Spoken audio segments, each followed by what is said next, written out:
हमने हिंदी हिंदी साहित्य के इतिहास को 4 भागों में बांटा, उसके बारे में पढ़ा था। आज हम पढ़ेंगे हिंदी साहित्य के इतिहास को 4 भागों में बांटा और उन 4 भागों के कौन कौन से कवि हैं। तो सबसे पहले आता है आदिकाल। तो हम ये पढ़ रहे हैं हिंदी साहित्य के इतिहास को 4 भागों में बांटा, कवि और लेखक। कवि और लेखक यानी इस मेरे बोर्ड में दो भाग आए इसमें। तो अब आप देखें कि आदिकाल में कौन से कवि हैं और भक्ति काल में कौन से कवि हैं। तो आदिकाल को वीर गाथा काल भी कहते हैं, क्योंकि इन दिनों में जो है युद्धों का वर्णन ज़्यादा हुआ है, इसलिए इसको हम वीर गाथा काल भी कहते हैं। तो आदिकाल में वीर गाथा काल के कौन से कवि हैं?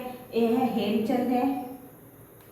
हेमचंद है और नरसिंह नाल्य है, नरसिंह है और जागनिक है और नरपति नाल्य हैं, विद्यापति हैं। ये विद्यापति ये युद्ध से संबंधित है और अबुल हसन है और युद्धों का वर्णन यहाँ पर हुआ है। यानी आदिकाल वीर गाथा काल में युद्धों का ज़्यादा वर्णन हुआ है और श्रृंगार रस की प्रधानता हुई है।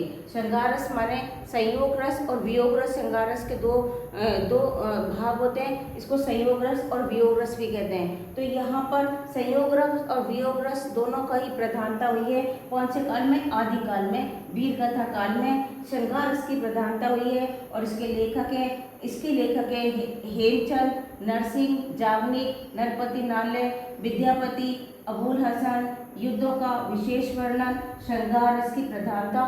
श्रृंगार रस मतलब युद्धों के अंदर श्रृंगार रस की समावेश बताया गया है। अब आता है भक्ति काल। भक्ति काल जो है मुख्य काल है भक्ति काल। तो भक्ति काल को 2 भागों में बांटा है। आपको पता है निर्गुण भक्ति और एक सगुण भक्ति। भक्ति 2 प्रकार की होती है, निर्गुण भक्ति और सगुण भक्ति।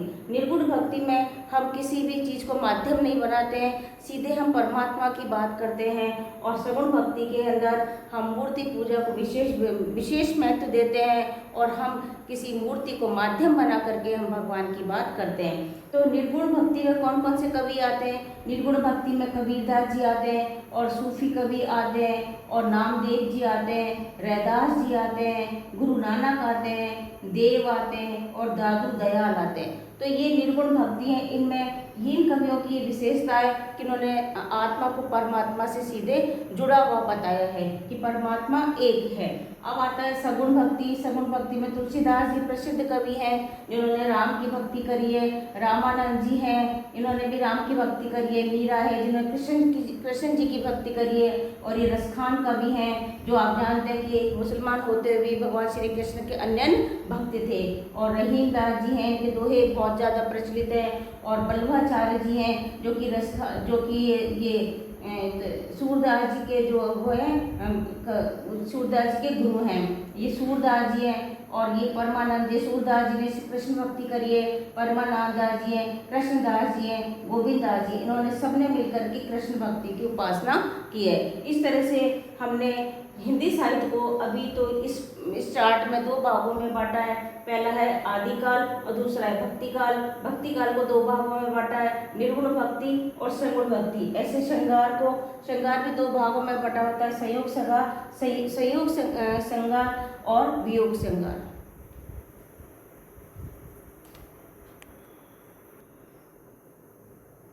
आगे हम पढ़ते हैं। हमने अभी आधुनिक काल और भक्ति काल पढ़ा था। भक्ति काल के निर्गुण और सगुण धर्म के कवियों के बारे में पढ़ा था। अब हम पढ़ रहे हैं रीतिकाल। रीतिकाल के जो कवि होते हैं वो दरबारी कवि होते हैं। वो राजाओं के दरबार में रहकर उनकी बढ़ाई में लिखते हैं और उन्हीं का ही गुणगान करते हैं। उनमें से जो कवि हैं उनके नाम में बता रही हूँ मैं आपको। बिहारी जो कवि हैं वो भी जो है दरबारी कवि हैं। भूषण कवि हैं, देवदत्त कवि हैं, देवदत्त द्विवेदी कवि हैं। देव अलग कवि हैं और देवदत्त द्विवेदी अलग कवि हैं, इसका आप ध्यान रखेंगे।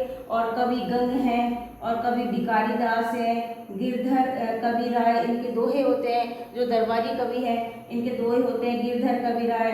और ये सब दरबारी कवि कहलाते हैं। और ये सब कवि जो है राजाओं की प्रधानता की बढ़ चढ़ के बड़ाई करते हैं। इसलिए यहाँ पर श्रृंगार रस की भी प्रधानता है, दरबार की भी प्रधानता है और अतिशोक्ति अलंकार है। राजाओं के गुणों को वो बड़ा चढ़ा करके जो लिखते हैं, गाते हैं, उसमें वो अतिशोक्ति करते हैं। यानी होता तो जितना नहीं उससे ज़्यादा वो बोलते हैं, लिखते हैं, गाते हैं। तो इसको हम अतिशोक्ति अलंकार कहते हैं। तो तो ये रीतिकाल के दरबारी कवि हैं। मैंने आपको यहाँ पर विक्रम संवत लिखा है, विक्रम संवत 1700 से 1900। रीतिकाल जो चला है वो विक्रम संवत 1700 से 1900 चला है, और आधुनिक काल जो चला है वो विक्रम संवत 1900 से आज तक चल रहा है। ये मैंने आपको बताया। अब हमारे आधुनिक जो कवि हैं, जो हमारे 9th से लेकर के 12th तक की किताबों में ये सारे कवि आते हैं, और इनके जीवन परिचय मैं आपको एक एक करके समझा ही रही हूँ। और आपने देखा कि महावीर प्रसाद द्विवेदी ये हमारे आधुनिक कवि हैं। अयोध्या सिंह उपाध्याय, हरिओद इनका सरनेम है, हरिओद इनका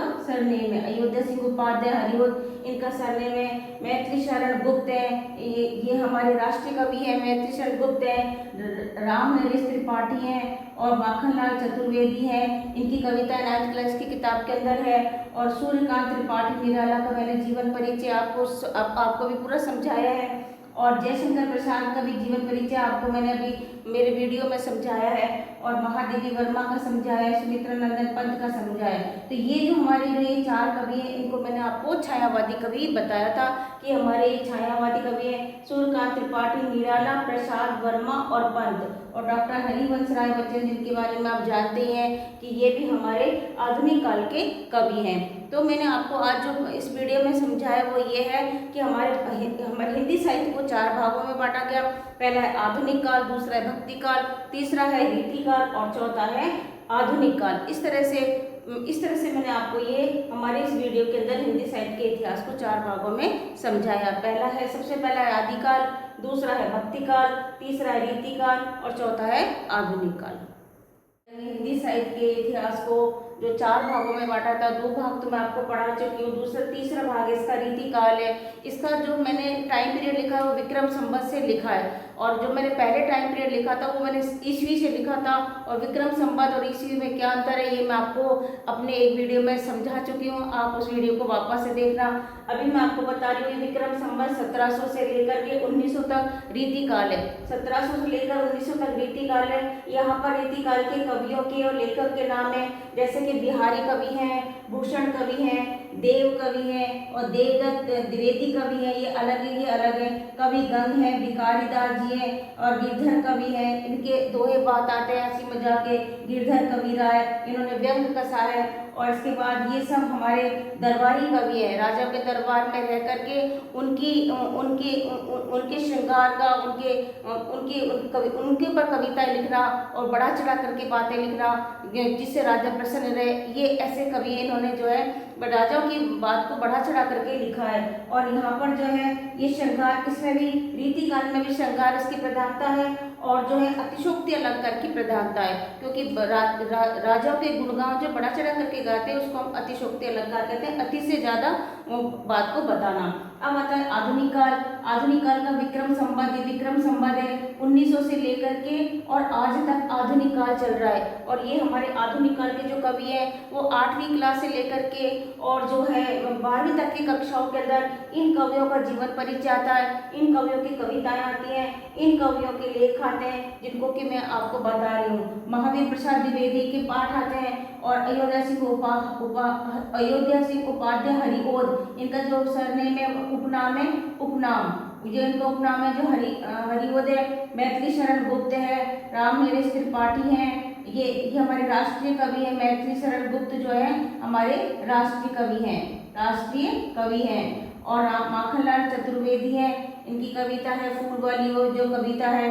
और सूर्यकांत त्रिपाठी निराला, जयशंकर प्रसाद, महादेवी वर्मा, सुमित्रा नंदन पंत, ये हमारे छायावादी युग के कवि हैं। ये चारों जिनको कि हम छायावादी कवि कहते हैं। और डॉक्टर हरिवंश राय बच्चन, जिनके बारे में ये सुप्रख्यात है कि मधुशाला के लिए विख्यात है। इस तरह से हमारे आधुनिक काल के ये कवि हैं। तो मैंने आपको इस वीडियो में ये पढ़ाया कि हिंदी साहित्य को 4 भागों में बांटा गया। पहला है आदिकाल, दूसरा है भक्तिकाल, तीसरा है रीतिकाल, चौथा है आधुनिक काल। भक्तिकाल को 2 भागों में बांटा, निर्गुण भक्ति और सगुण भक्ति। इस तरह से हम हमारा ये आधुनिक काल का चार्ट पूरा बन गया है। आप चाहें तो एग्जाम की तैयारी करने के लिए आप इस वीडियो को खोलें और मैंने जो पहले जो क्वेश्चन जो लिखा था पहले वाले वीडियो में उन सर को खोलें और दोनों को एक करके एक चार्ट बना लें और चार्ट बना करके इसको याद करें। आपके एग्जाम में ऐसे आ सकता है कि आधुनिक काल के कौन से कवि हैं या रीतिकाल के कौन से कवि हैं, तो आपके चाहे आरपीएससी की परीक्षा हो चाहे आपकी कोई सी भी परीक्षा हो उनके अंदर ये प्रश्न बहुत सारे